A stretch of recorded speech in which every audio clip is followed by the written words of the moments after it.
चंचल चितेरे ये पक्षी होते हैं। आज मैं बया पक्षी के बारे में बात कर रही हूँ, जिस पक्षी को दर्जी चिड़िया या टेलर चिड़िया कहा जाता है, टेलर बर्ड कहा जाता है। इंसान तो चितेरे होते ही हैं, इंसान की तरह हमारे पक्षी भी चितेरे होते हैं। ये संसार में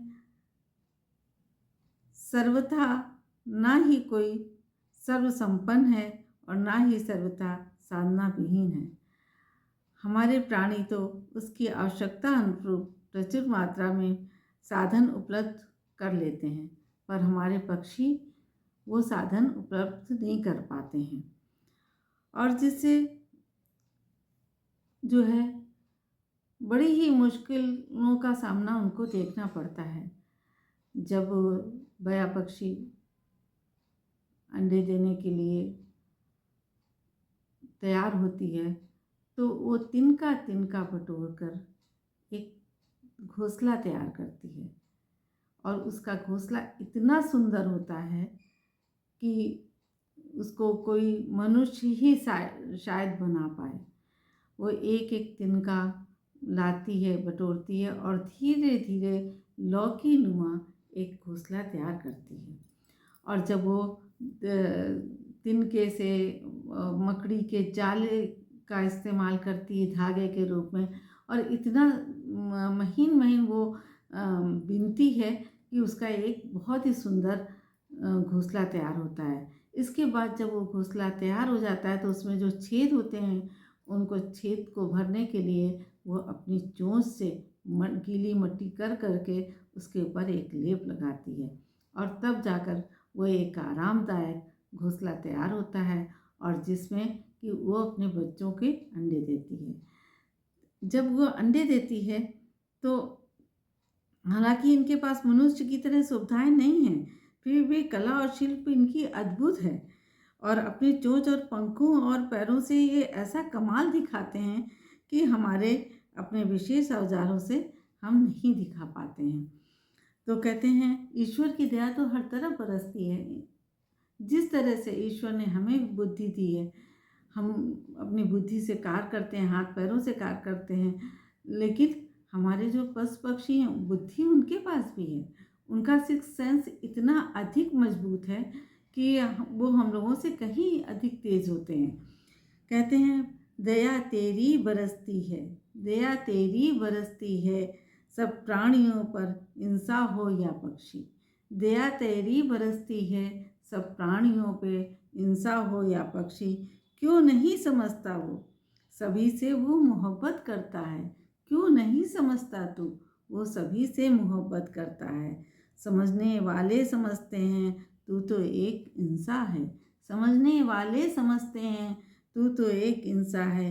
जिन कार्यों को तू औजारों से करता है, जिन कार्यों को तू औजारों से करता है, उसे वो अपनी चोंच और पैरों से करते हैं। उसकी रहमत हर एक पर बरसती है, उसकी रहमत हर एक पर बरसती है। तो कहते हैं कि जब इनका झुंड तैयार हो जाता है तो जिस तरह से पति पत्नी इंसान जो हैं पति पत्नी हैं अपने बच्चों का लालन पालन करते हैं, उसी प्रकार से जो चिड़िया है और नर चिड़िया और मादा चिड़िया मिल करके अपने बच्चों का पालन पोषण करती है। वो पहले उन आरामदायक घोंसले में अपने बच्चों को रखती है और अंडों को रखती है, उसको सेते हैं ये लोग और जब उससे बच्चे निकल आते हैं तो धीरे धीरे एक एक दाना बटोर बटोर करके उनके मुख में रखती है और उसी आरामदायक घोंसले में वो रखती है। कभी कभी ऐसा होता है कि जब बच्चे पंख निकाल लेते हैं और इतना उड़ नहीं पाते हैं तो कभी कभी अचानक उड़ने की कोशिश में वो गिर भी जाते हैं, लेकिन जो अच्छे मनुष्य हैं उन बच्चों को उठा करके फिर झुंड में रख देते हैं और फिर चिड़िया उनको पालती है।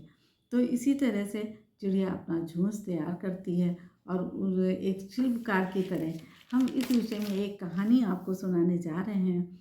तो आप सुनिए कि जिस तरह से चिड़िया अपने बच्चों को प्यार करती है और कभी कभी पक्षी और मनुष्य का भी यही लेन देन होता है।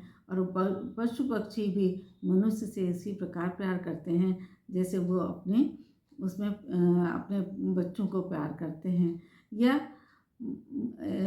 मनुष्य भी पशुओं और पक्षियों से अपने बच्चों की तरह प्यार करने लगता है। इस विषय में मैं एक कहानी सुना रही हूँ कि एक औरत है, वो जो है सवेरे उठती है, जिस तरह से घर के सारे कार्य करती है उसी प्रकार से वो कार्य करती है। पशु पक्षियों उठ करके नियम से वो सवेरे उठी तो कुत्ते को दाना डालना है, इसके बाद जब अग्रासन बना तो वो गाय को देती है, और जब जिस तरह से खाना बनाती आती है तो छोटी छोटी गोलियां बना बना के आटे की डालती जाती है, तो उससे चिड़िया और कौवा खाते हैं। एक कटोरे में पानी रख देती है तो कौवा और चिड़िया खाते हैं। ये उसका डेली का नियम है। अचानक एक दिन वो बीमार पड़ जाती है। जब बीमार पड़ जाती है तो उसको हॉस्पिटल में एडमिट कराना पड़ता है। हॉस्पिटल में एडमिट करके वो उसे जिस तरह से अपने पति और बच्चों का ध्यान होता है उसी तरह से उसे पशु पक्षियों का ध्यान भी होता है। तो जब उसके पति उसको हॉस्पिटल में देखने जाते हैं तो सबसे पहला क्वेश्चन उसका ये रहता है कि हमारे पशु पक्षियों को दाना पानी मिला कि नहीं। हस्बैंड को थोड़ी सी झुंझलाहट आती है, कहते हैं नहीं मैंने, और लेकिन पत्नी बीमार है तो मन रखने के लिए वो कहते हैं कि मैंने दाना पानी दिया था लेकिन उन्होंने खाया नहीं।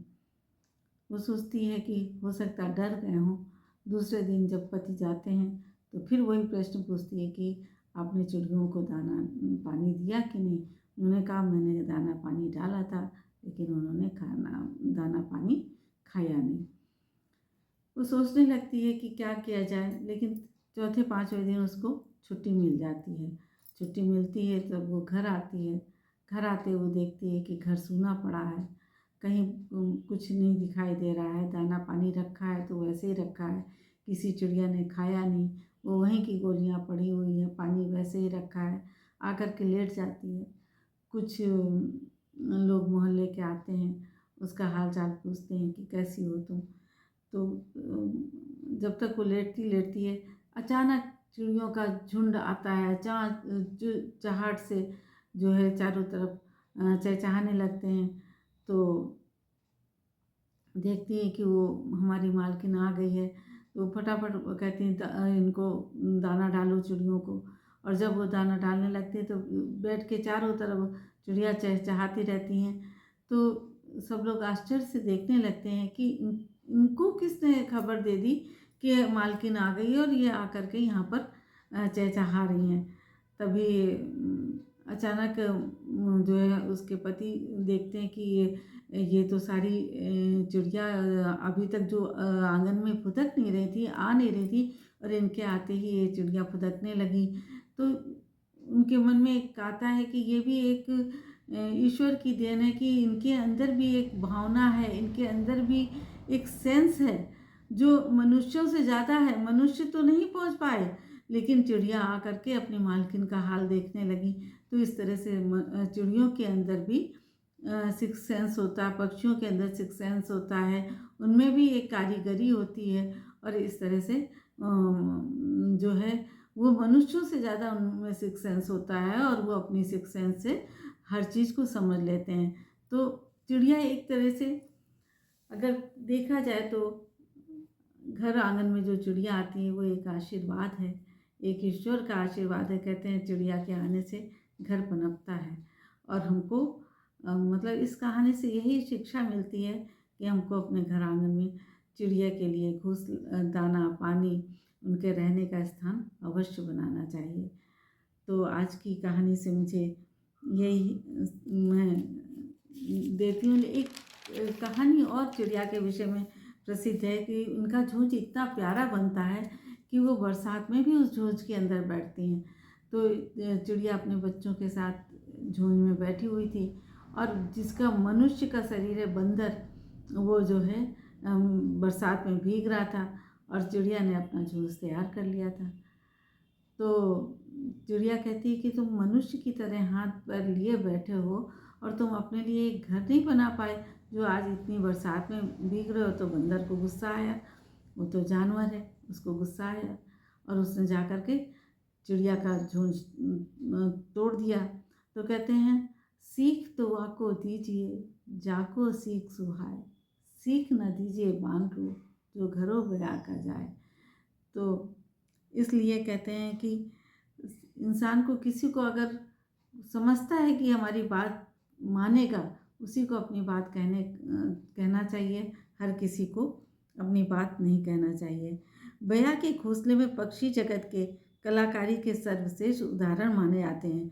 लौकी नुमा ये घोंसले जहाँ जहाँ पेड़ों पर, शाखाओं पर, झाड़ियों में आदि जगह लटके दिखाई देते हैं, उनमें प्रवेश के लिए एक लंबी नली होती है, जिसका रास्ता आगे जाकर दूसरी ओर मुड़ जाता है, जिसके निचले चौड़े भाग में अंडे रखते हैं। घास फूस को छील करके बनाए गए इस घोंसले में अंडे रखे जाने वाले स्थान को गीली मिट्टी और प्लास्टर से ढक दिया जाता है, ताकि अंडे और सुरक्षित रह सकें और तेज हवा में भी नहीं गिरें। कर्तव्य और उत्तरदायित्व और सहयोग और सद्भाव की दृष्टि से पक्षियों की दुनिया मनुष्यों से पीछे नहीं है। मनुष्य ईर्ष्या कर सकें ऐसा सामर्थ्य ईश्वर पक्षियों को दिया है, और वो अपने पंखों से ऐसी उड़ान भरते हैं जो मनुष्य नहीं कर सकता। बया की विभिन्न प्रजातियां भारत, श्रीलंका, दक्षिणी चीन एवं फिलीपींस में पाई जाती हैं। ये पक्षी अपनी नुकीली चोंच से सुई का काम करता है, और वो घास के टुकड़ों, वनस्पति तंतुओं और मकड़ी के जालों का भी धागों की तरह उपयोग करके अपना घोंसला बनाता है। वो दो पत्तियों को सीकर मुलायम रुई के आज से सजाकर नरम गद्दा तैयार कर लेता है, और इस कारण उसे अंग्रेजी में टेलर बर्ड भी कहा जाता है। Thank you. अगर आपको मेरी स्टोरी, मेरा चैनल पसंद आता है तो अवश्य सब्सक्राइब करें, और जिससे मेरा मनोबल बढ़ता